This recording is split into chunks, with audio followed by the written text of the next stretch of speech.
Okay, so Alex Mixter, you're now Renee Johnston on my, I feel like Renee right now. Yeah, she did such a great interview, but I don't have time to rewrite this. So here we go. Alex Mixter, part 2, take 1. Yes. We're here to talk about the Saginaw Community Foundation. So Renee, tell me about the Saginaw Community Foundation. Alex Mixter, before we get to the meat and potatoes of our second sitting down, because we got completely off the rails. Hey. in Choo-choo. in the absolute best way, and I was like, man, I gotta come back and to record a part 2. Before we get into the meat and potatoes of that, I want to tell you that you are possibly the first person to plant the seed in me of my love for Saginaw, and I'm going to tell you why. It was not your documentary, because I had no idea that you had a documentary until like 30 people saw that. Everyone saw his documentary. That it was just me that didn't see it. Yeah, I didn't know that you had a documentary, so it wasn't any of that. And it came before I had even the concept, an idea of doing any kind of work for communities at all. I was in Saginaw for some reason, and I had heard about the Lee Mansion, and you were doing a cleanup that day. And I was like, oh, this kind of sounds interesting. So I went over there, and everybody's like walking around with their wheelbarrows and stuff like that. Yeah. And I met you, and we talked in the basement of the Lee Mansion for, no joke, 2.5 hours. I was going to say that was at least 2 hours. It was at least 2 hours. I went in there thinking like, oh, I'm just going to talk to this dude for like 20 minutes, and this is going to be super cool. And for like 2.5 hours, like you showed me like the tire claw marks on the doors, and you're like, yeah, this is where the cats were kept in the basement, and right. You're just like ripping off into the history of Saginaw and like all of this stuff. And, meanwhile, like, you have all these folks in Saginaw pulling weeds and doing all of this other crazy stuff, and I just thought it was the most amazing thing. And then as I was leaving the Lee Mansion, I was driving by the intersection of North Michigan and Genesee at that little intersection there where it used to be a Walgreens. And I look over at the railroad tracks, and there's this huge group of people like walking down these railroad tracks. I'm like, what is going on?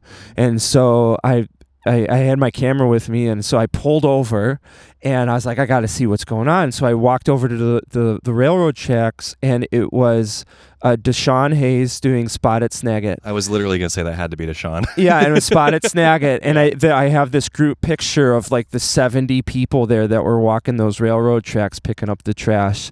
And I drove straight home, and I wrote like this little blurb of something like Saginaw, things are happening. And I remember that, yeah. And like Riverfront Saginaw, like wasn't a thing for me. It was at that time. I had no idea what it was. The idea of working with communities, also not the thing.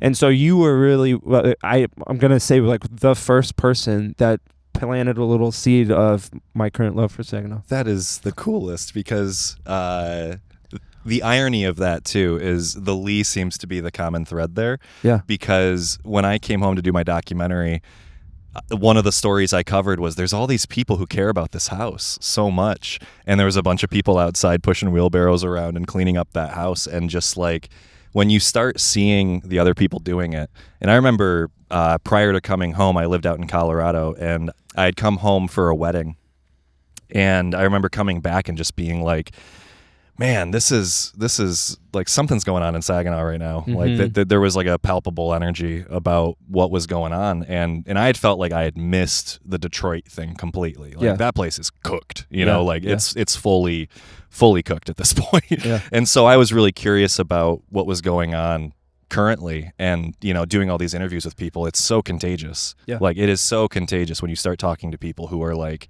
on fire about things that, a lot of people would think are crazy. Like, why would you be so excited about picking up trash? Because it feels great, actually. Yeah. Try it. It's amazing. Anytime, yeah. Yeah,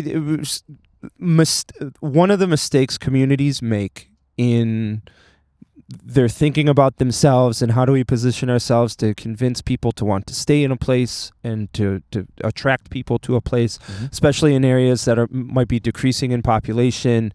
The question really becomes like, how can we keep people here? How can we attract people to come here?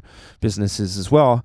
And what we love to default to is this idea that we have to either be or portray ourselves to be a community that is perfect.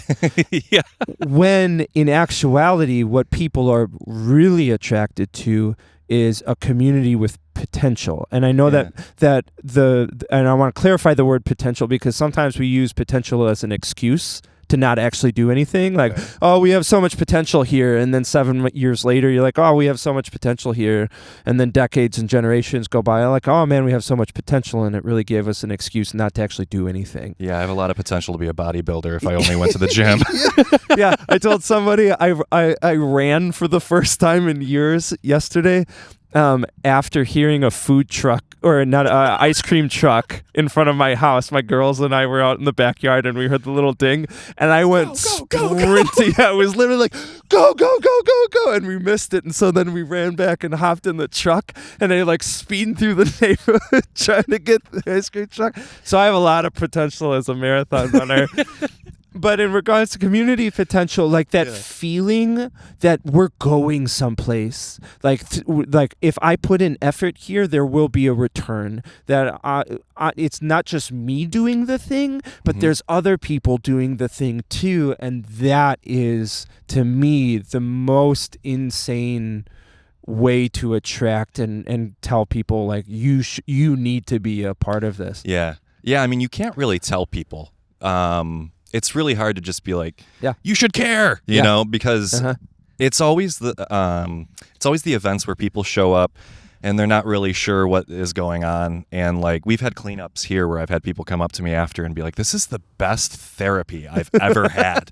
It's like, it's like, grab some stuff, throw it in a dumpster. And like, honestly, the early days of the Lee, when it was people with wheelbarrows, you know, now it's like small paintbrushes with shellac on it, you know? So like, and also like zoning and permitting and stuff like that. Yeah. You go through all that stuff and it's not nearly as, you know, inspiring, but like to be able to get a group of people together and do something that actually has a physical, you turn around at the end of the day and you go, oh, whoa, this looks way better here. And then it just starts to spread into everything else that you're involved with. It's really incredible that we're talking about this, which is completely off the subject again of why we're here. Yep, we're gonna need a part 3. Yeah, we're gonna need to replace these memory cards. So like, we'll just call it the Alex Mixter and Phil Show. And immediately, everybody that hates us on the internet it's brought to you by Squarespace. Squarespace, sponsor my little podcast. Because yesterday I recorded an interview with Jeff Sigler of Revitalize or Die, who does national consulting, and he's all about what Love that dude's work. Yeah, he's actually he's the one who got me into like really going hard in communities, because I had in starting to work with small businesses, started to become like thinking people and relationships and like how influential the community is. And then Jeff's work kind of came on my radar, and I reached out because I was really into like the social media marketing part of things, and he had a question, and I reached out to him, and he's like, cool. Like, oh, thanks so much for helping me, buddy. And we kind of started talking about like how we're saying similar things. And then 2020, COVID happens, and I don't remember that actually. It's like PTSD of COVID, like 2020 to 2022. Like, what is that? And so we were talking about how we're saying similar things, and we should team up. And not only should we team up, but we should team up with people in urban planning and real estate and community branding who are all really taking a people-first approach, that it's not just about economic development, it's about people, starting with people, and like how can you build buildings for people, and how can you make decisions people first, all these things. And we decided like it starts with being proud of your community, because if you don't care about it, if you're not proud of it, you won't do anything about it. And so we started this group called Proud Places. Yep. And it was this kind of collective of people saying like, this is how we can build people first communities. And Ryan Short and Ben Muldrow of that group, they called me and they're like, Phil, you got to go all in on communities. Nobody else is doing this work nationally. And I was like, well, I kind of like small businesses. Maybe I'll just keep the Saginaw thing as kind of a nice little cherry on top. They're like, no, like right now you need to go all in on communities and you should call it Storyville. And that's because of Jeff's work. No kidding. Yeah. And so to circle it back to why we're talking about Jeff, yesterday we recorded this interview about how trying to help communities deal with this idea of obsessive negativity. And I just want to clarify, it is absolutely important in every community to identify things that you can do better. Nobody come for me and say well, it's important that we should talk about things that are negative. Absolutely it is. We have to talk about those things. What I'm talking about and what we talked about is this obsessive performative criticism, specifically from people who have no skin in the game, have not created any kind of action, not tried to solve, it's the Facebook jockeys of our communities. And what we ended up with, which was an answer that we had kind of expected but not planned for, was you can't tell people with words. You have to show them with actions, and you show them with actions by being with real people in real places. Yeah. And what happens over time is you prove to people that this is a community worth caring about because they can see projects like this happening, and they can see houses going up and people picking up trash and all of those things. And to your point about therapy, 100%, if you're a community leader, a community person who is just pouring themselves into community and going man, I'm getting really burned out, you got to be with real people in real places. Mm-hmm. Reach out to the person, go to the Red Eye for coffee, say, hey, Alex, I'm feeling really bummed out right now. Can you just walk with me down the street and we'll just pick up trash? Or boy, have I done that. Boy, hand out money to kids on the street and say, please go buy yourself some ice cream. It's the single best way to not only improve your community, but also change your perspective about the community that you live in. It's actually really interesting to hear that, because I've always, not always, in recent years, I kind of realized that this is a show don't tell community. Yeah. Honestly, there's been so many false promises and so many false starts too of all these projects that there's always very high promises and then people get upset that the community is a little bit apprehensive about it, or okay, and they kind of roll their eyes. And honestly, you can't really blame them, but at the same time there's this if you try to explain what you're trying to do, they're never gonna it's not gonna get a huge reaction. Mm-hmm. And there is this thing that I've noticed too, that you can kind of ride a high for a second, and there are groups that they come up, they get some attention, and then it gets too big out of nowhere. Yeah. And then it just kind of fizzles out when it was just the initial thing was just, doing something good. And I think that the more that you can actually just show results of what you're doing, the more people will actually start to buy in. And the more that we do, that's the attitude here of we're not going to sit here and ask you for, money to fix the roof. We're going to go fix the roof, and then you're going to see how serious we are about this. Mm-hmm. 'Cause there's just no way that it's ever just you're not going to talk yourself into the funding. Mm-hmm. And you're not going to, strategic plan your way through it either.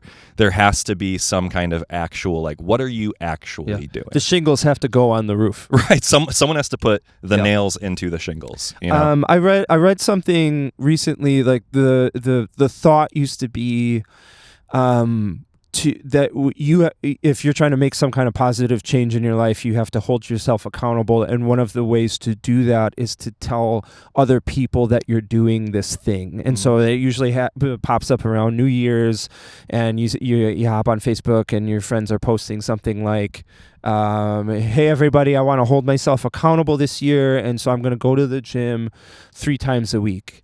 And what I recently read was the problem with that is that it triggers a part of the brain to feel like you're actually doing the thing. Like the reward system The already reward kicks in. system, you get this dopamine hit, and then like social media too, like you post something like that and you've got 55 people in the comments saying like, I'm so proud of you, like you can do it, like I'm so happy for you, this is such a good thing. And what that is doing, it's reinforcing the wrong action, because to your brain knows the truth. Your brain knows that you haven't gone to the gym. The brain knows that you talked about going to the gym, and so it gives you this chemical reward that associates you with talking about the thing with like, this is what you should do. And so what you end up doing is you actually feed that system into, I need to keep talking about this thing that I want to do so that I continually feel good about myself. And that leads you to continually just talk about the thing, because your brain hasn't associated an award with the action. And so now what the thinking is like, no, you go and do it. Like there's no trick, there's no beating around the bush. There's like, you have to do the action so that your brain learns, oh, this is beneficial, this makes me feel good, the act makes me feel good, and then over time now it becomes a habit, and now you're action focused. You get to carve those neural pathways. Yeah. Who would have thought sitting in front of the Potter Street station, we'd talking about neural pathways and neurochemicals. I mean, that's usually how it happens, but that actually reminds me though, and this is, I can't believe it, but this is the second time I've quoted Chris Rock this week. But there is this one thing that I saw that I think is very relevant to this general idea, and like the way that I see, doing work in Saginaw too. But there's this, I think it's Chris Rock, but there's this thing where he talks about, if your car breaks down on the side of the road and you sit on your hood with jumper cables, hoping that someone's going to notice you, that maybe eventually someone might stop and say, hey, do you need help? And if you just get out of the car and start pushing it, people are going to pull over immediately. It's true. And they're gonna notice that you're doing that alone. And there's this inherent, I wanna help with that. And then strangely enough, I was on Bay Road, and we were coming up on the construction, so it was the best possible spot for me to run out of gas. And so I completely ran out of gas. Car just comes to a stop, and I just got out and started literally pushing the car by myself. And not even kidding, in 10 seconds, I had 3 people pull over, get out of their car, help push it. And then the lot that they pushed me into, I realized I didn't have a gas can with me. The people in the house that we pulled into came out with a gas can, and then gave me money for gas too, because my wallet was at home when this happened too. And it was just one of those like very like validating moments of like, no, this actually is how this kind of thing works. Like you start pushing and people do notice that. And I don't think that you can say, you can't post on Facebook, I'm going to push this car. Who's with me? Who's with me? Who's with me? And create a Facebook event, and you get 300 interested. Yes.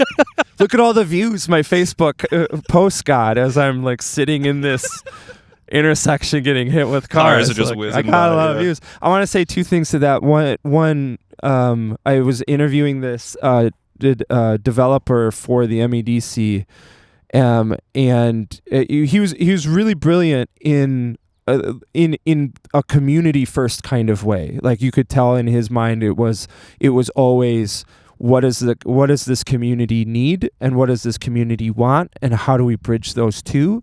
It's a good way to be a developer. Yeah, and he said he's like, I came to this philosophy because I screwed it up at first, because like anybody who thinks like they're doing something really good for the community, he's like, I was really inflicting harm on the community, and I'll tell you why.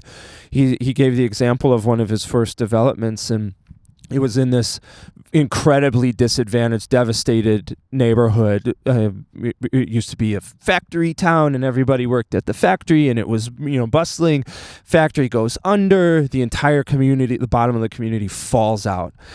And like this whole like 2 mile strip leading to the factory, there's just like like house after house after house. Like you could see the wreckage of what had happened. And he comes in as a young developer saying like I'm gonna save this place. Like I'm gonna save this place. And he like 3 of the people from the neighborhood he had connected with, and he was walking them kind of block by block about his vision for it and all of these things, and like we could do this and this and this, and it's gonna be so good and all of this other stuff. And he gets done with his spiel and he looks at the 3 men that were there, and no effect on them at all. And he was like it looks like you guys aren't as excited about this as I am. Yeah, can't you see I'm trying to help? And they said, well, that's what the last guy said. Uh-huh. Yeah. And he was like oh. And he said that was the most transformative moment in his life and his approach to community, because one, it showed him how you have to be about it. You can't talk about it. Like you have to show people to win their trust. But then also like this expectation, like the expectation, the words don't mean anything. And then also you've got to figure out what they want first, and then how you can meet their needs. Because a really great idea in another community that will change everything ends up destroying everything in another community because you didn't figure it out first. Mm-hmm. Yeah, and honestly, the way that there is, I mean, there's no way to go wrong when you're serving an underserved area too, because that means that the bare minimum isn't being met, and if you provide those bare minimums, you literally can't go wrong. And I remember having this conversation once with a developer about, what it would take to get a grocery store here. And that's a constant topic of, how do we get grocery to come back here? And the funny thing is, I actually did this project where it was a late night and I had time. And so I went through one of the directories from like 1914 and pulled all the grocers. There was like 97 or something like that for grocers in Saginaw. Goodness gracious. Like 100 years ago. And the developer I was talking to was talking about how we don't have enough rooftops to justify a grocery store. And I'm sitting here remembering the video shoot that I did, like over at the soup kitchen, and seeing people needing food and cars lined up all the way around the block. I think you did one of these shoots too, where like when you're there and you see how many cars there are, and I think I remember you posting about the beauty of like it's great that we have this, but damn, we shouldn't need it. Yeah, I mean, just there's a dichotomy to it. Just add to the extreme need of that. Like middle of winter, people are in their cars the night before to get in line for what is sometimes only 2 boxes of food, 2 cardboard boxes of food, and they're literally turning their cars on and off throughout the night so that they can stay warm enough but not burn all of their gas. And so you have people spending the night and then the next morning in their cars in line for 2 boxes of food. That's where it's hard for me to be like, well, if we had more rooftops, it's really hard to look at it from that level when at the street level and the block by block level. I mean, the way that they did it 100 years ago was every block had a corner store basically that you could go to, and they were beloved institutions too. But yeah, the way that it's gotten so big that it's gotten to a point that you have to do some kind of math equation to prove it, to prove that there's a need. I don't think that that's really necessary. I think that if people just kind of started doing the things that we knew were needed, we would have a million news articles of like, who would have thought that that this would have worked out in this community? Never would have guessed. Like, you don't need a feasibility study. Just go stand outside East Side Soup Kitchen in the morning on the food giveaway and look down Genesee and be like, yep, and we need this. I mean, talk about a perfect example of show don't tell. Yep. Like I could tell you about that need, but you know what you should do? Yeah. It'll change your whole perspective. Yeah, 9 a.m. on Thursday, you're going to meet me here and you're going to talk to Diane Keenan and we're going to look down Genesee and we'll see what you think. Yeah, no kidding. Yeah, no kidding. Indeed. We were here to talk about something. Was there? Yeah. This, okay. Yeah, here Jamie Forbes sent me a text, and I was like, I'm talking to Alex about Potter Street, and she's like, awesome. Here's a special request. And I said, cool. And she said, can you please talk to Alex about, I wrote it down, green zone and equitable land use policy. Jamie, I can't think of anyone who would know a better question to ask me. Oh, that's my favorite. I see him salivating right now. Like, oh, let me tell you about green zone and equitable land use policy. Thank you. Well, where do we begin on that, actually? Because can you just start maybe define what those things mean and then how it applies? Is that a good place to start? I mean, you can say no. In the actually, I've got to go. I think it was the 2011 master plan. There was this mention of, hey, this area in the northeast part of Saginaw, north of I-675, kind of bound by Washington as it goes around, and then I think like the limit of the city on the east part. When you look at that area, the idea that they had was this could potentially be like green space that we return this. And when nature. you mean green space, tell me specifically what that means. So what it eventually turned into was the idea that any home that goes through, the tax foreclosure process is going to be demolished because we have this plan for green space or potentially like a business tech park or something like that. And to me, it is one of the worst policies that's ever existed in Saginaw. I believe that Mayor Moore ran on this, actually, that the green zone was the issue for her. And what it ended up doing was creating an unbelievable inventory of vacant lots that we've been trying to figure out ever since. You get rid of the houses and now you have new problems. You have critters, you have overgrown lots, you have illegal dumping.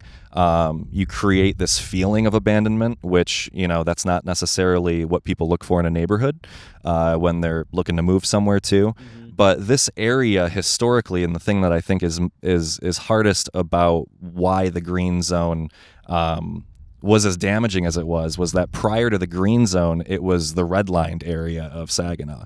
So the FHA maps they made in the 30s to figure out which areas were good and bad for insurance. This area in particular was hazardous, and it was hazardous because of its occupants. So there's this incredibly racist, you can look up the documents, and it's genuinely horrifying to see that some guy with a clipboard came through, and they were talking about, you can actually look these up online, but the maps, the zone for downtown, they were saying was not, we can't redline it, but it's at a tipping point right now. And the reason was the invasion or the threat of an invasion of black people.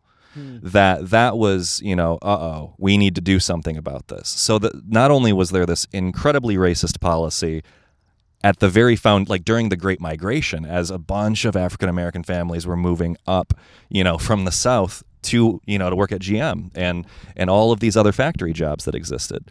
And then the bottom falls out on that, and then you have the housing kind of fall into there's a lot of rentals. They're packing multiple families into one house. Mm-hmm. And we never really addressed it in any other way other than we did the housing project in the 60s. Or actually that might have been the early 70s. And then after that, they closed down and demolished the housing project, and then the remaining houses just dwindled from there. Mm. And I actually did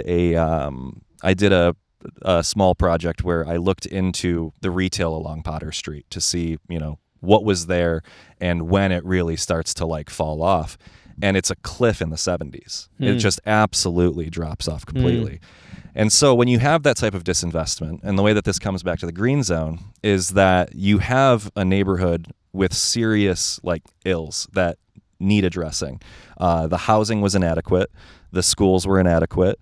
You have, there's this article that I found from, I want to say the 40s or 50s, and there's a It's a pastor who is there to talk about the neighborhood and what it needs. And they have him choose between repairing the sidewalks or having like an adequate amount of police officers. So when you have that type of like, you got to pick, you know, like you got to pick what is, you know, what's important to you. And then when you have that type of free fall, to just approach it with the attitude of, well, let's level this whole area and let's make sure that we can start over here. What that did was ignored the fact that there are multi-generational homes here. There are people who have owned their houses outright for generations. And I think the hardest thing that made the green zone as real as it could possibly be, because it's a policy for a lot of people, you know, and it's a map. And when you don't drive through the area and look at it, or if you do and you think that it's, you know, some like, oh my God, what is this place? If that's your attitude towards it, it's pretty easy to make those types of decisions of like, just clear it, you know, let's start over here. But you ignore the fact that there are people who are there the whole time. And one of my friends, he wanted to bring his friend because she was interested in acquiring her homes that her family owned. Like her aunt had a house, and then there was the house that she grew up in, and they were all on the same block. And we went there and we looked at these houses, and she was talking about, you know, growing up in the area and everything. And she wanted to buy them so badly, but because of the green zone policy, you just couldn't. So then, you know, a couple weeks later after that, the houses were just gone. And seeing someone talk about, you know, their childhood home and how they want to buy it, but we have a policy that says, no, you can't. And this only recently changed.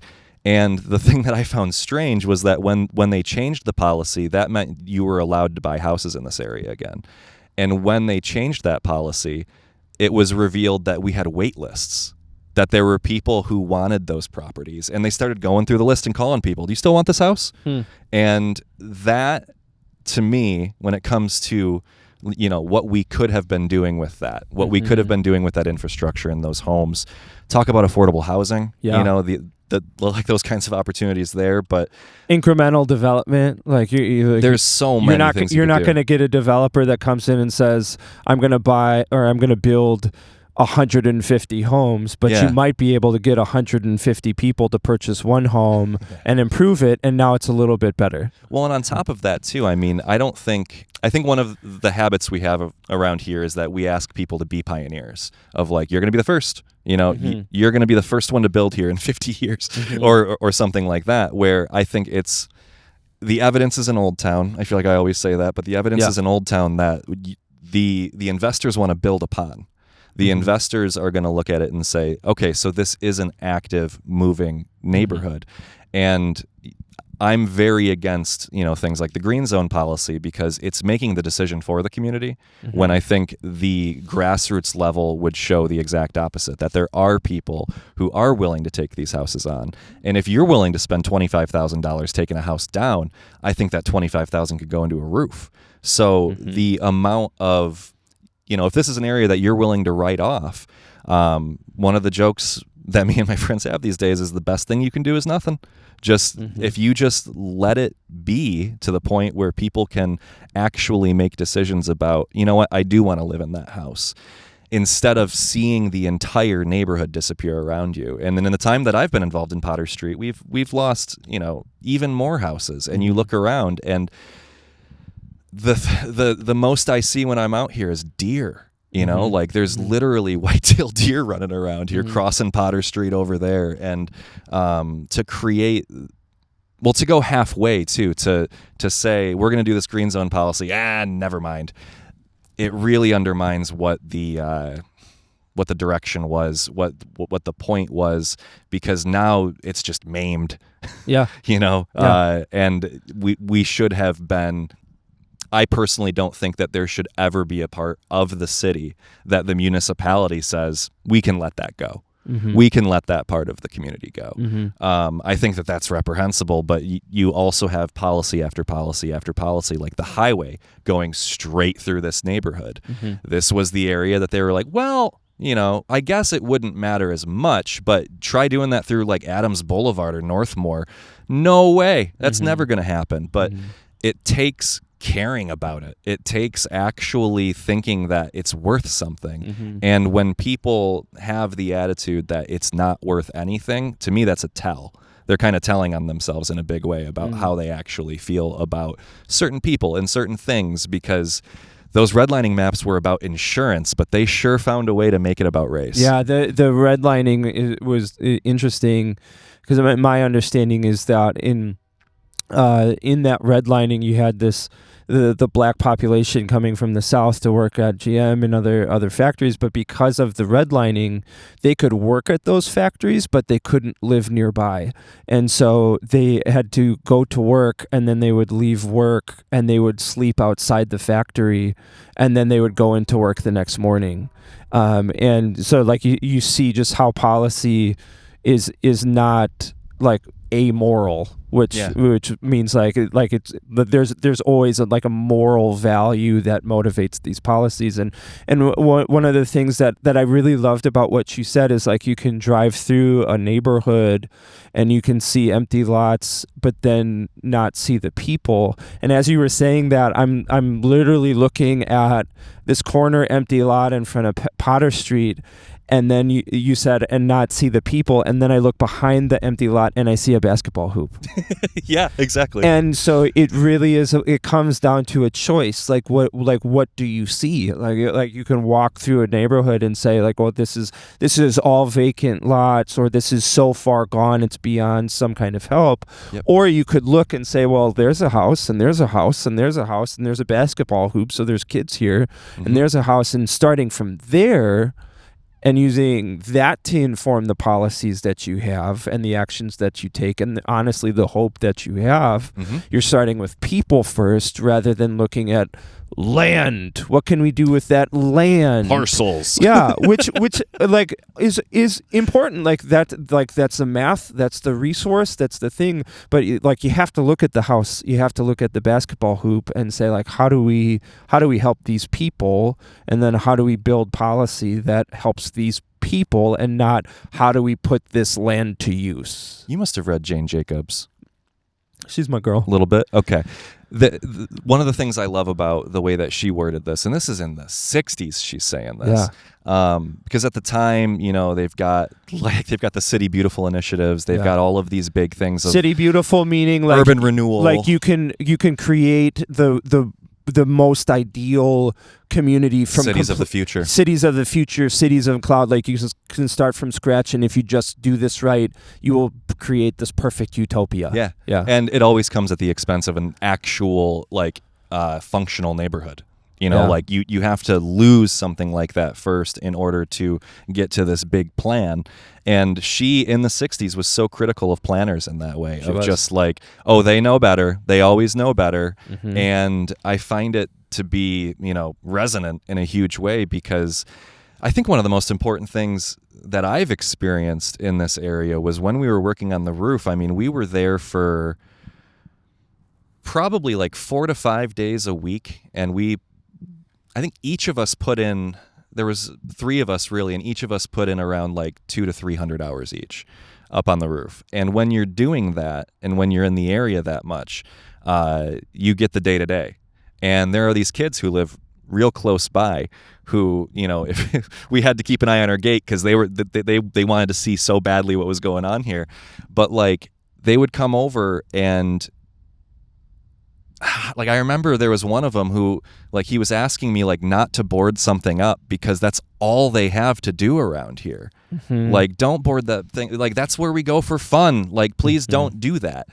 And having that conversation and then going back up on the roof and, talking, to Alex and Cody while we're up there and just being like, if that's all there, like, you would forget that there's kids growing up here if you look at it from a master plan perspective. Yeah. That these kids had to put that hoop there themselves.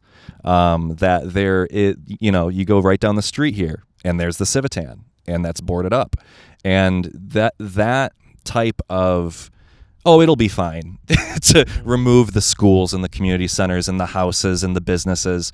I'm sure a community can, survive when you do that. But the fact that it's not just that there are people here, but there are all these vacant lots. There's a ton of overgrown grass. There's all this illegal dumping and things like that. And then the people who own their houses, they're immaculate. The lawns are perfectly maintained. And there are these small pockets where people have ownership. And it's beautiful.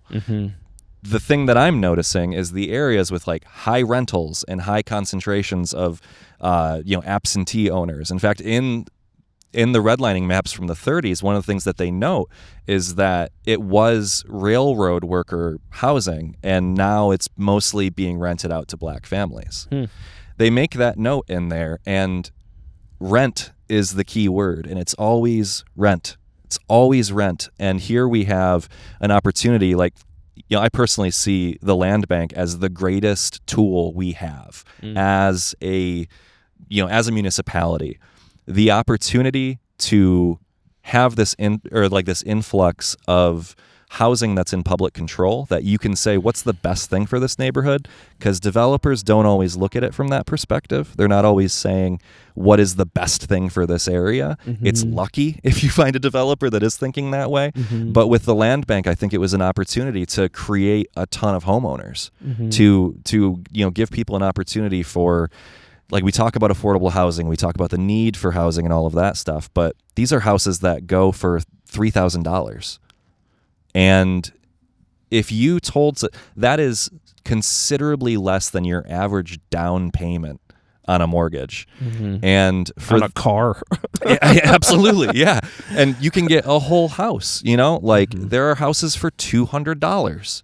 And we talk about affordable housing as if we need this big program, but I think what we actually need is the opportunity for people to just be able to own a home and to make it theirs. And we would be so surprised, I think, to see how many people are actually willing to do it. I love the phrase, instead of affordable housing, attainable housing. Yeah. And there's lots of talking about like missing middle housing and housing types, but I think what you're talking about, it speaks to that idea of attainable housing, in that, like, if people can buy these houses for $3,000 and then they can use the money that the extra $40,000 they'd use on a down payment to fix that house, we now as a community have plus one house.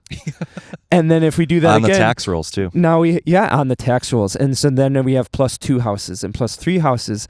And specifically in smaller communities, that's the kind of development that then builds a foundation for, like, you do need a larger development. Well, now that makes more sense, economic sense, for those larger developers who can come in and say, I will create 50 apartments, because they see the community building itself and building itself. Prove the demand. And you can prove the demand, and you can prove specifically the financial investment, because let's face it, like, that is such an incredible factor when we're talking about housing and development. Like, the math has to make sense, which is interesting about, like, green zones and lots and things. The idea, like, well, we'll just return it to, like, this vacant parcel that people can build on, because then at the same time, what happens in the world, your labor costs go skyrocketing through the roof, your material costs exponentially, like Jen Acosta's building in Bay City, the Legacy building. It was interesting. It was being finished around the time of COVID, and she couldn't put the marble on the bottom of her building because there was this strike going on. And so, like, you have all of these external complications that policy like that did not account for. Like, you're making these policies that the world will be the same, that labor will always be cheap, that material costs will always be cheap, and people can just build what they want, like the urban renewal. Like, well, people will build a Victorian train depot again. Yeah, like, if we get rid of this, then we can have something better. Yeah, we'll build something even better than this. And then the world changes, and like, oh, we'll never build anything like this again. It didn't account for the changing world. Yeah. And honestly, the opportunity for a municipality to be able to prove the demand to the private market is pretty... I mean, that's an opportunity that I think is missed, because there are a lot of people who I think are in government who see government as the problem. And I wouldn't want to go to a dentist that hates being a dentist, or like I wouldn't want to go to a chef that doesn't eat his own food, and I think that if you think that we need to clear the way for private development, I think it misses the good work that good government can do. Yes. Which that's why land banks exist. They are the perfect opportunity. And in fact, the thing that changed my mind about this was Congressman Kildee, who is the godfather of land banking essentially.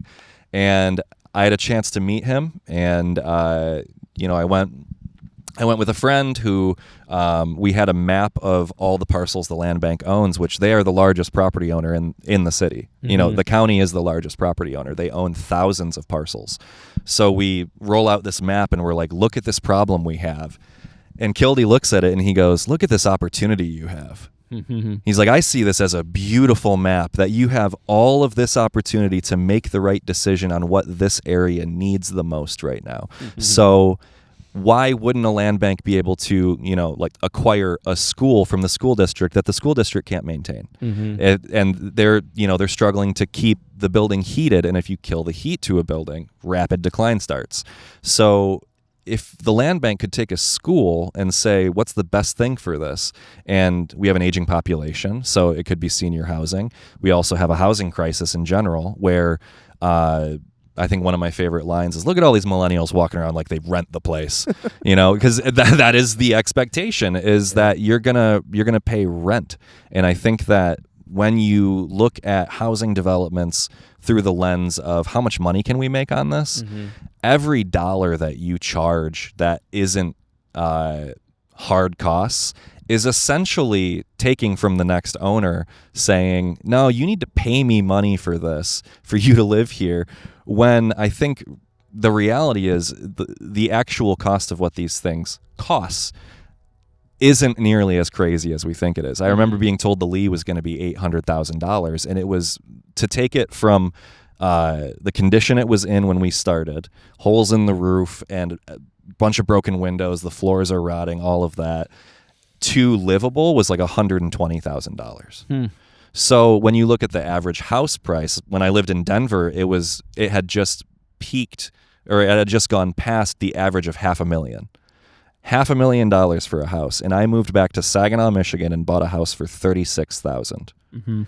And when people ask me, why Saginaw? It's like, we can start with my mortgage statement if you want, but like to focus on how do we make this profitable for developers, it misses the whole point that the affordability is not a policy. It is a hard fact of how much it hurts when you pay your mortgage every month. Yeah.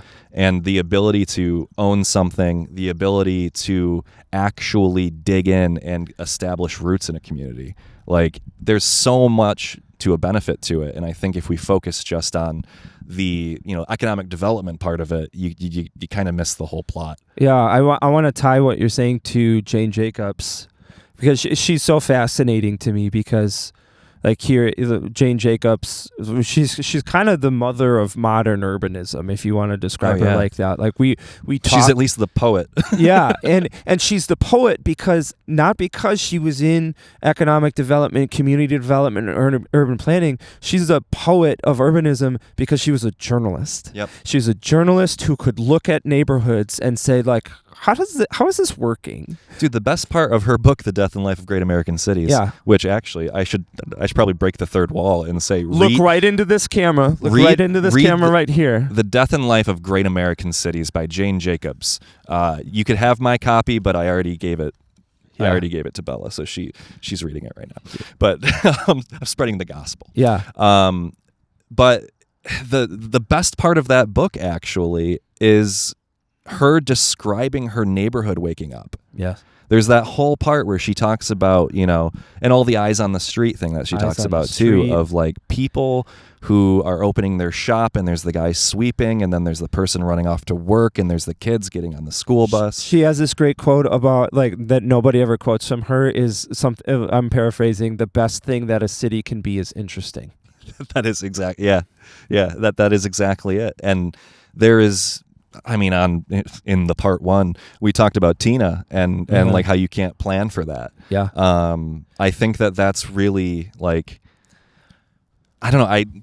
This is why I like the approach that you're taking with all of this work too, is the fact that it is so crucial to not say, oh boy, what could we have, but instead say, look what we have, like as it is. It's asset-led community development. Yeah, no one's sitting in a boardroom trying to come up with these plans for, what the community should look like. Yes. It just naturally happens that way. Yeah. And, it's amazing how many different people and characters and, personalities and cultures that just show up.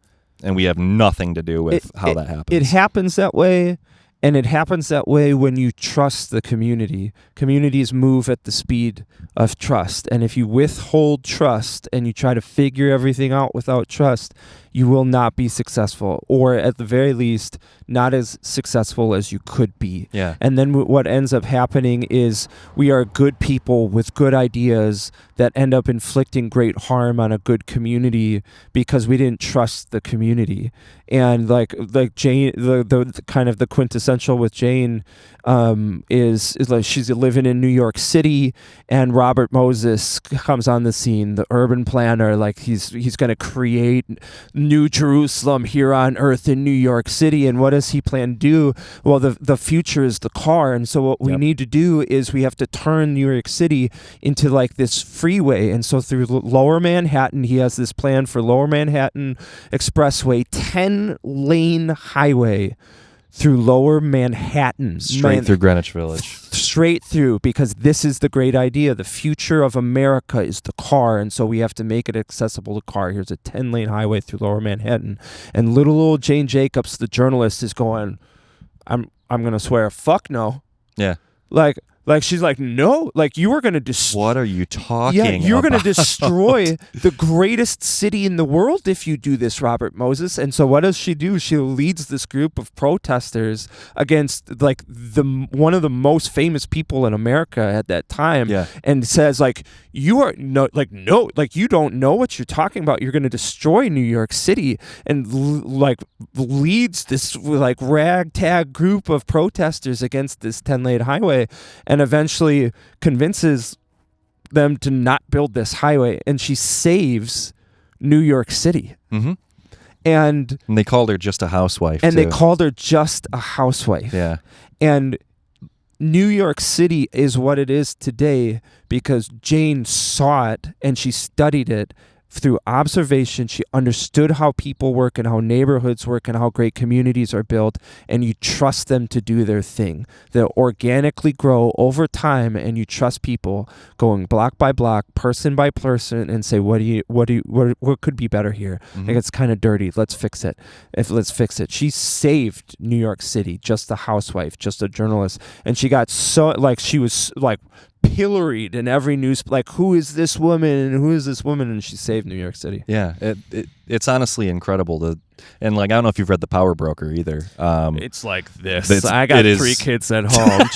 Sorry, John Kaczynski, you suggested that book and you said it's an amazing book, and I trust you and you have read it, but that thing is like thicker than my body. Yeah, when I ordered it, because I was listening to 99% Invisible did an entire breakdown of the whole book. Oh, which, really? Great place to start if you don't have time to read the book. I'll listen to that. Roman Mars. There is, like when I ordered that book, actually, because of that podcast, I hadn't really heard too much of it, and then it arrived in the mail, and it almost threw my back out getting that package off the doorstep. That's a huge book, but like it's amazing Amazon, to see. like it ships in Amazon freight. Yeah, they forklift it out of the back of the semi and put it on. Chinook helicopter comes in. I just got a book coming. It's fine. Just duck under the propellers. The windshield will get you. But it's really cool in that book though how they highlight like the difference of, I mean, it's exactly what we're talking about, of like the high level planning and the looking at it from a map, and then you switch to the neighborhood and you have all these people. Like, not every neighborhood had a Jane Jacobs, and there was a lot of neighborhoods that had efforts of please don't do this, and then straight through the neighborhood. And it even points out in the book that there are instances where they went out of their way to destroy stuff that like the highway could have just done this. Yep. And instead nope, straight through. We have to do it this way. And the way that you see the disconnect of this dude gets so much power, and he starts as somebody who loves parks and public space. And he starts as someone who's like reclaiming this land that's owned by really rich people and like reclaiming it for the city and then opening it to the public. And, you know, there are plenty of faults that guy has too. On the early days, and it just only gets worse and worse and worse as time goes on, and he gets more power and more money. But when you get that disconnected, I think that something really scary happens, especially in a city like New York that has millions of people. I think that in Saginaw, we're pretty lucky that we actually only have like 44,000 people here. And honestly, that's one of the things that kept me here is the way that it seems feasible. It seems like every time I go to Detroit, I am overwhelmed by the scale of Detroit and how it's just so you can't play that game out. And then around here, you know, it's like our community is about the size of a borough in New York. You know, like it's a block. It's really not that big. But at the same time, it was a metropolis in the 60s. They declared it a metropolis here, and that we peaked at 100,000. But the thing that I like to remind people actually on that note is that we're at about half the population that we were in the 60s now, more than half. But there's this, I think the Goodrich brothers put it out at like the turn of the century. Boys. Oh, they are heroes of mine, especially because of what they documented around here too. Like the very first like mill fire that Charles Lee had, they were there taking pictures, and you know, our friend Matt at the Lee, he's been doing research, and he was able to like totally suss out what that building might be, this thing that this guy, like all of this amazing work he's able to do because of those photographs. But they put together this little booklet that's like I think it's called like The Souvenir of Saginaw or something like that. And I think the Castle Museum actually posted it online as well. So the whole thing is on there. Page 1, basically, they say, we're so proud of this community that we have. We have this many schools, this many businesses, they have all of these amazing stats. And we're a city of 50,000 people. And they're bragging about how we're 50,000 strong. You know, that this community literally rose out of a swamp and a bayou, and they had to drain the water to make Hoyt Park. You know, that was a swamp. And the fact that they were able to take that and turn it into something great. And when this, you know, Souvenir of Saginaw goes out, GM doesn't exist yet, and lumber is over. So they're in this in between of like, what are we gonna do with this place? And what is the future of this place? They had every reason to be hopeless. Oh, absolutely. And, you know, it was only like a generation prior that it was still speculative, you know, that people were investing here on kind of a very high risk. And, you know, this is the same place that, like, as I mentioned, like you could build a road to the moon instead, like same attitude. Yet they built this incredible place out of that. And then they were bragging about how many people they had. And we have this weird perspective that we don't have enough people for what we need. Yet those grocery stores I mentioned from 100 years ago, that was around the same time that the Souvenir came out. So if you have that kind of attitude about, you know, what you have already, it just really begs the question of like, how were they able to do something like that? And also it's a great framework for walkability because, you know, it doesn't exist yet, the car. So that they're getting around on foot for everything, or horseback potentially, or streetcar, which those used to park right down the street here on Potter Street too. So like the fact that we had all of this amazing infrastructure, we had electric trolleys, we had all of these things. I refuse to be a doomer about anything because these people were electricity was brand new, you know, and like just last night I was doing research on when they like lit the streets. That was 1913. There was all of that time that we didn't have electric lighting. And you think about how everything was gas powered, and you can actually see on the depot there's holes in the wall where the gas lanterns were. And that's how we lit it, you know. And it's just so weird to me to see how much technology we have, how much capital there is in general in this region. And we have everything that we need. We have this whole time. It's just that if you're in this oh my God, it's all falling apart headspace, if you're doing damage control, or, God forbid you use the expression controlled decline, there's this attitude that, well, it's over. And I can't believe, to kind of get back to the green zone thing, I can't believe that there was ever an attitude of this place is done. I can't really wrap my head around that, because if you ask anybody, you go to anybody in any of the storefronts and say, like you were saying, what do you need? They're going to have an answer for you. And it's probably not going to be what you expect. And they know all of the people who are just walking around who need housing. They know all the people who are asking for money. They know all the people who need stuff. And all of those things are just right there. But somehow we have this major disconnect between, like the thing that I observed right when I moved back to Saginaw is that the people with all the ideas are broke. And the people with all of the money are going, what do we do with this money here? Yeah. And there's this giant disconnect that I can't figure out why we can't just connect those dots, because, one man's $1 million is another man's $5,000. Yeah. The perception of how far your dollar can go. I think that being forced to work with nothing forces you to get very creative. And I think that there's so many opportunities for putting in an amount of money that seems negligible that is revolutionary. And I'm always amazed too, because I pay attention to the grant cycles and all that stuff of how much money goes out to like which things. And then I talk to other people, like there's this one time I was talking to Hurley at the CAC, and he told me what kind of struggles they're having at the CAC because of the changes in in Washington and all of that, and what it's costing them. But it's a fraction of what we put towards private development and things like that.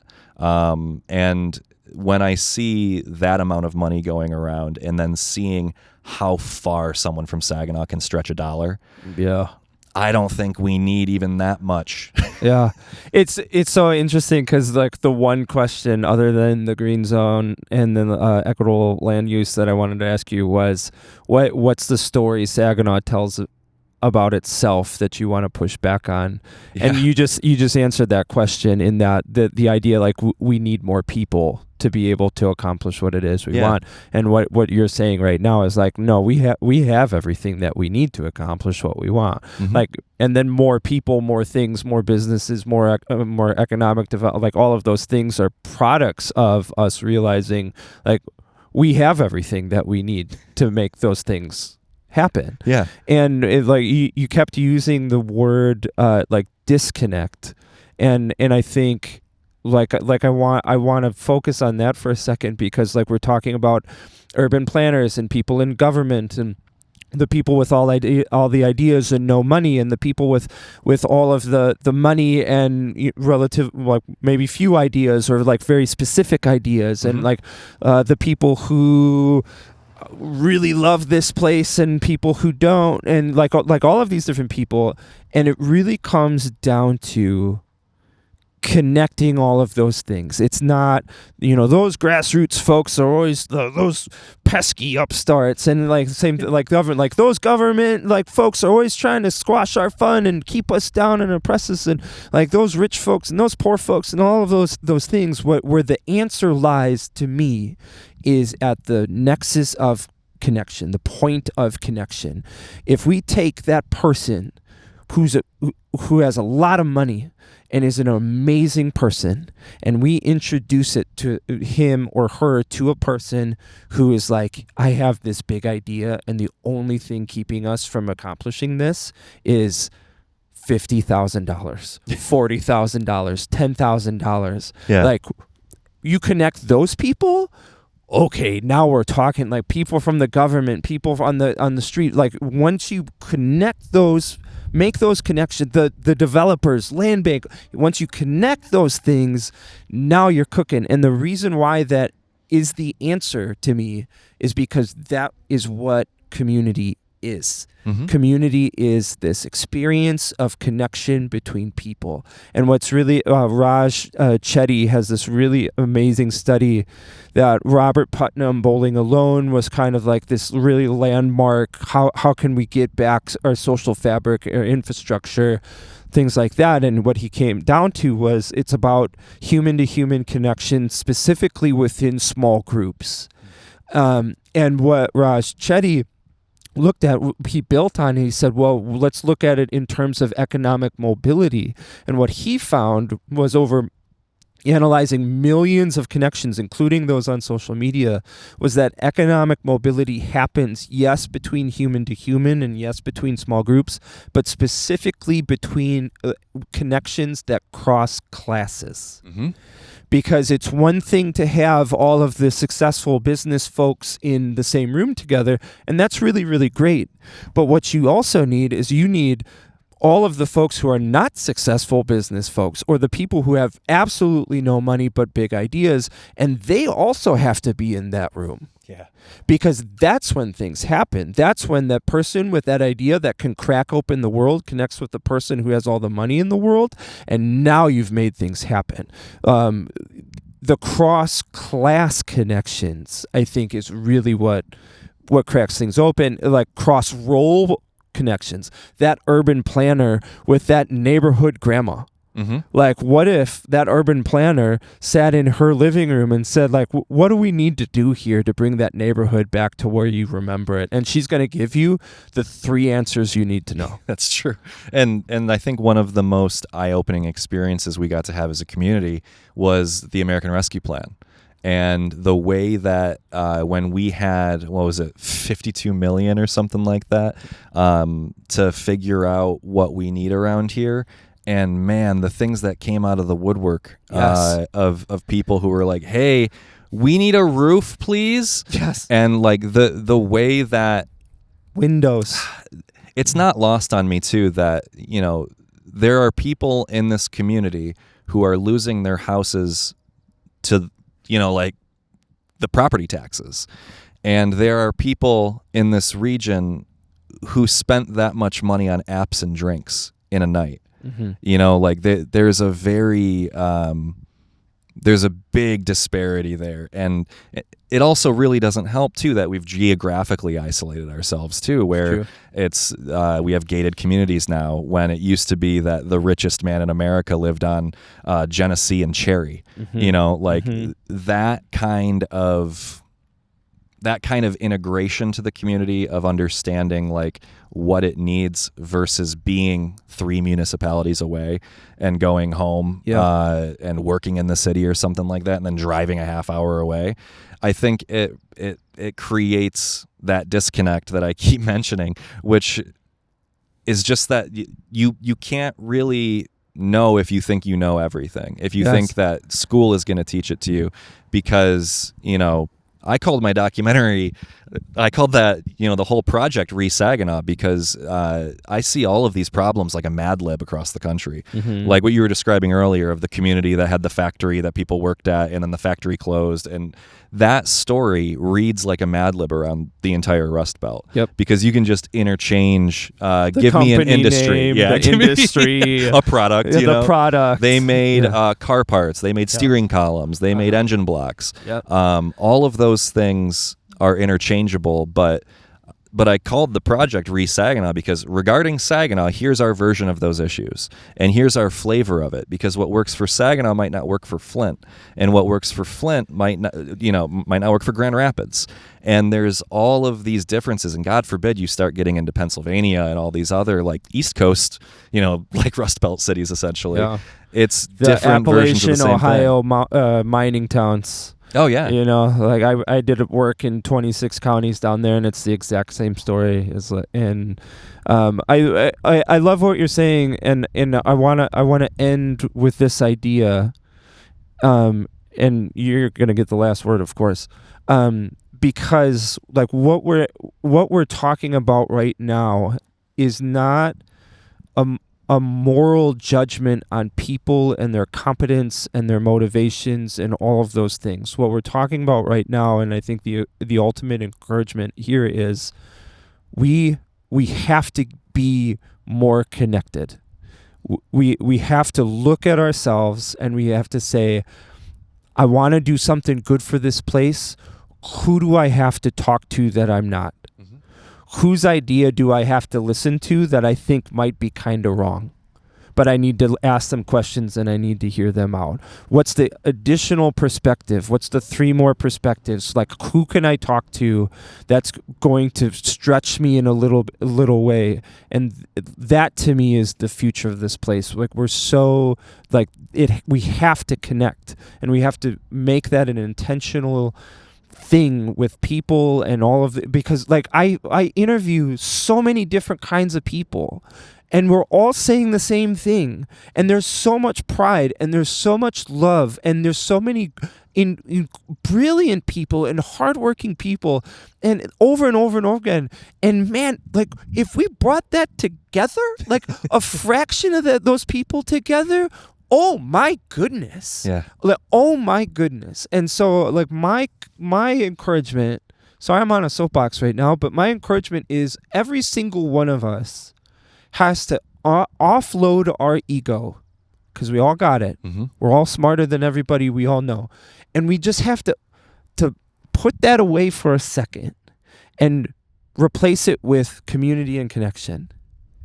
And it will, like it has with me, completely change your life.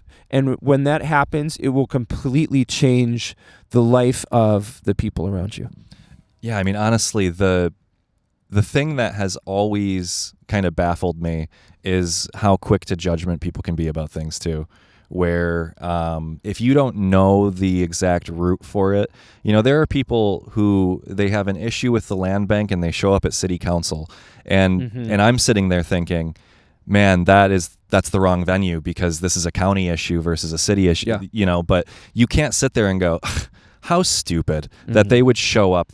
That's something that we're quick to do. And, yeah, it is. And we're all quick to do it. Oh, absolutely. Like you just called me out because I'm very much like, that's my reaction. Like, oh, that's the wrong. And like, no, man, like that's what you come up to him after and say, I love everything that you said. Here's the land bank meeting. Yeah. And they would love to hear that. Oh, and I'm speaking from experience because I showed up at city council talking about the land bank, and I remember Floyd Clock. He said, you should go to land bank meetings. And so I did. I started going to land bank meetings, and you learn a ton, but the grace to, not just scoff at someone who's there to like, they're there to actually speak their mind, but they might not know what direction to go. And if they're angry about it, that passion can really, it can put people off. Yeah. It can get you into trouble. It can get you into hot water and things. And so how many people who have really good, important things to say have been completely written off because of how they said it, or maybe they brought it to Facebook before it should have been brought to this person or something. And I think we need a little bit more of a how to, I actually thought about doing like a video series called like How to Care About Saginaw. If this is what you want to do, then here's the it needs to be a flow chart of how to actually accomplish things, because it's a very complicated, weird landscape that is underfunded, understaffed. The people who work for the city are doing incredible things with very little, even though it seems like there might be abundance in some area. Like, I think ARPA did that, to our psyche in a big way. Like, you got millions to work with. And it's like, no, these are people who are trying to figure out, like, do we close a fire station or do we let some police officers go? And you start weighing those things. And it's like, these people are thinking about so many other things. Yeah. And they live in the world where a decision actually has to be made. And we, because we're not in that, like, we can come up with all sorts of things that are not realistic at all. Like, well, fund both the fire department and the police officers. And they're like, yeah, but we have $4. He's like, well, how about you just find more dollars? Like, well, we can't. Like there's no more money. And it's like, well, how about you do this? It's like, well, here's the thing. Like, they exist in the real world of decision making, and they deserve a lot of respect and credit, because we can, like, when, like, I'm starting a business, like, I want to start this business, like, I don't know what that's going to cost, I don't know what it's going to take, I don't know what, like, but I'm like, I really like this idea. And we apply that same kind of thinking a lot of times to our communities. Oh, I really want this. And the folks in the city are like, yeah, we want this too. Here are the constraints. Yeah. And it's really easy for us to never think about those constraints. And they work in those constraints every single day. I think the last thing that I would say is that the constraints are the most beautiful part of the equation. Tell me more. If you know what you're dealing with, you immediately can make realistic decisions. Yeah. If you have constraints, like, I always encourage a person to, like, get a roll of black and white film and go shoot. And when you start shooting in black and white, you start realizing that certain, like, lighting makes all the difference. And now there's contrast that can create interesting images. And you start thinking differently based on what your constraint is. And I think that every historic preservation project that I'm involved with is heavily constrained. You know, like, I think the ballpark they gave us for this building is about $23 million. And we have a couple $1,000s right now. But we were able to get a $100,000 roof fixed because of our constraints. You know, I actually, now that we've done what we've done, I look back on that thinking, can you imagine if we just blew $100,000 on that? Yeah. Because it cost us $4,000 total. Yeah. The whole project was $4,000, and a lot of time and a lot of donations of materials. But those constraints caused us to get a little bit more creative about how we could do it. And I think there is a curse to having an endless checkbook that can just, if you have so much money, you know, that, like, there are a lot of things that you can do, but I also don't really know if you'll always make the best decision if you have unlimited resources. It gives you the ability to make really bad decisions. I don't want easy. I like the burned out, collapsing mess, you know, and I get so much out of seeing what it should be and then taking it there. When you're talking about constraints, I'm thinking about Apollo 13. You have these astronauts that there's an explosion outside the space shuttle, we'll call it that, and they have to figure out, how do we get these people from space home? And, like, that's kind of a situation, right? And their approach towards solving that problem was something called working the problem. In that you don't think about all of the infinite options and all the different ideas and, like, well, maybe we could, because they're literally in outer space. Yep. And so it doesn't, like, all of your good ideas do not matter. What you have to start with is, what do you have to work with? Yeah. And you start with the constraints, and you think about what is on board that right now, and what is the first problem that we have to solve. It's not trying to get them back home, because that's not what's going to kill them. What's going to kill them is the fact that those oxygen tanks are no longer functioning. And what's going to happen in that cabin is that CO2 is going to increase, and eventually those astronauts are going to suffocate and die. So what do we have to solve that first problem? Well, we've got some duct tape, we have some tubes, and we have a cardboard box. And immediately all of the most brilliant people in the world and ground control are going, okay, how can we use duct tape, this tube, and this cardboard box to filter out the CO2 and funnel in oxygen from the one remaining tank? And they go, okay, here we got it. And they say, here's what you guys are going to do.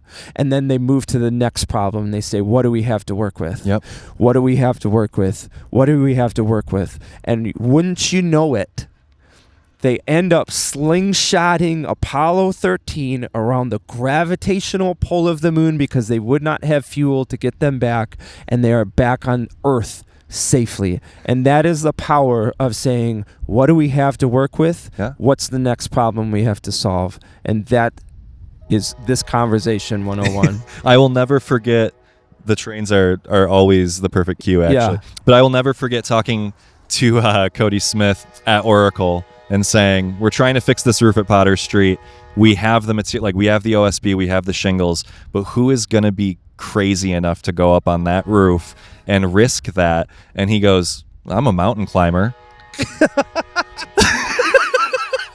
And it was just like, wait a minute, you just opened the whole door there. Like that one comment shifted our entire thinking about it of like, yeah, there are people who hang off of cliffs and do crazy things, and get that guy a framing nailer and he's going to fix those gullies for us. Yeah. And you were able to solve that problem because you had a relationship with Cody and you had that conversation. I was there getting a beer because of how stressed I was about Potter Street. There you go. You're like, who would be crazy enough? And he raises his hand. I'm a mountain climber. Wild. Now he's our treasurer.